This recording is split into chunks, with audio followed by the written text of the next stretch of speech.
গণভোট হলো সব মানুষ যে ভোট দিয়ে যেতে চায়, সেটাই তো গণভোট। তাহলে গণভোটকে ভয় করা উচিত? যারা গণভোটকে ভয় করে তারা গণতন্ত্র মানে না, মানুষের অধিকার স্বীকার করতে চায় না, তারা দলীয় স্বার্থকে চরিতার্থ করতে চায়।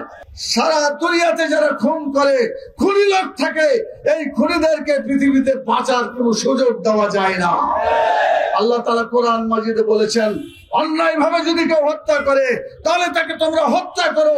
এটাকে বলা হয়েছে কিসাস। কি বলা হয়েছে? কিসাস।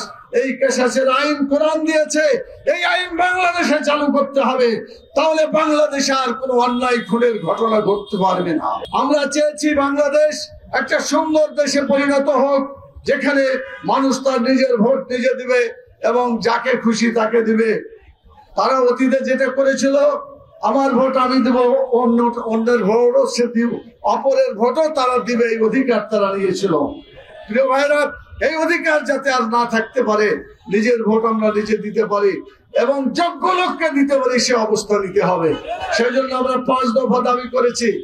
জুলাই যে বিপ্লব হয়েছে, এই জুলাইয়ের যে সনদ ঘোষণা করা হয়েছে, এই সনদকে সাংবিধানিক ভাবে এবং রাষ্ট্রীয় ভাবে এটাকে যদি প্রতিষ্ঠিত করে না হয়, ভবিষ্যতে কোনো স্বৈরাচার আবার আবির্ভাব হলে এই জুলাই যারা এই আন্দোলন করেছে তাদের বিরুদ্ধে আবার কোনো দুর্ঘটনা ঘটাতে পারে।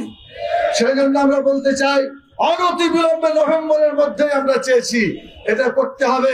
এর জন্য যদি কেউ বিরোধিতা করে তাহলে গণভোট দিতে হবে।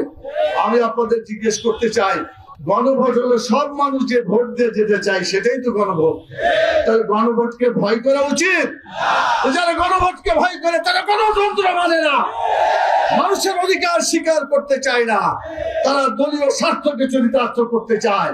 সেজন্য বলবো, দলমত, জাতি, ধর্ম, বর্ণ নির্বিশেষে অবশ্যই গণভোটের দাবিকে বাস্তবায়ন করতে হবে। সেজন্য আমরা আজকে সারা দেশব্যাপী আন্দোলন, এই কর্মসূচি চলছে। আজকে কর্মসূচির পরে আবার দ্বিতীয় ধাপে আরো কর্মসূচি আজকে আসবে ইনশাআল্লাহ। আগামী দিনে আমাদের অধিকার আদায় করে বাংলাদেশে সত্যিকার অর্থে একটা সুন্দর নির্বাচন পাওয়ার জন্য আমরা চেষ্টা করছি, এটাকে বাস্তবায়ন করতে হবে। প্রিয় ভাইরা, আপনারা কষ্ট করেছেন, আরো কিছুদিন কষ্ট করেন। আমরা বিশ্বাস করি আজ হোক কাল হোক, জামাত ইসলামী দাবি করে পরের দিন হলো এটা বাস্তবায়িত হয়। আপনাদের মনে আছে, কেয়ারটেকার সরকার তারা মানতে চায়নি, তারা বলেছিল পাগল আর শিশু ছাড়া কেউ এটা বিশ্বাস করে না। কথা ঠিক কিনা? আমি বলি, সেই পাগল শিশু চলে গেছে, সকল মানুষ বিশ্বাস করেছে, সংবিধানের অন্তর্ভুক্ত পর্যন্ত হয়েছে। কথা ঠিক কিনা বলে? আজকে জাতীয় দাবিতে এই নির্বাচন হচ্ছে। ঠিক একই ভাবে আজকে আমরা বলেছি পিআর পদ্ধতিতে নির্বাচন করতে হবে, যে নির্বাচনে টাকার এবং গুন্ডামির কোনো সুযোগ থাকবে না, সুন্দর একটা নির্বাচন হবে। সেই জন্য এই পিআর পদ্ধতিতে নির্বাচন করার জন্য গণভোট করতে হবে এবং গণভোটের মাধ্যমে এদেশে সত্যিকার একটি সুখী সমৃদ্ধশালী দেশকে আমরা করতে পারবো ইনশাআল্লাহ। সেই ফেব্রুয়ারি নির্বাচনকে সঠিকভাবে এই দেশে প্রতিষ্ঠিত করে বাংলাদেশের জনগণের মতামতের ভিত্তিতে এই দেশ চলবে ইনশাআল্লাহ। এবং সকল দলকে জনগণ দেখেছে, একটা দল দেখা বাদ আছে, সেটাই বাংলাদেশ জামাত ইসলামী। কথা ঠিক কিনা?